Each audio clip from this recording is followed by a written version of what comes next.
చరణ్ ఈ సినిమాలో తను నటించలేదు, జీవించాడు. అందుకనే ఇక చిరంజీవి కాదు, తను చరణ్ జీవి అని మీ నుంచి వచ్చిన మాట ఇది.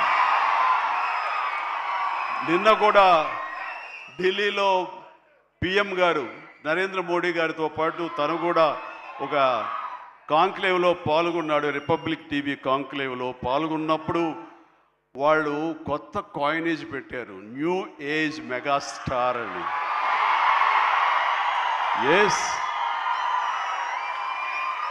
మనం ఇలాంటి అవకాశాలు నాకు రాలేదు, కానీ చరణ్కి వచ్చింది. చరణ్ దాంట్లో నిరూపించుకుని ఒక అడుగు ముందుకు వెళ్తున్నాడు. కాబట్టి చరణ్ ముందుంచి నేను వెనక ఉండడం అన్నది సబబు, అది కరెక్టు.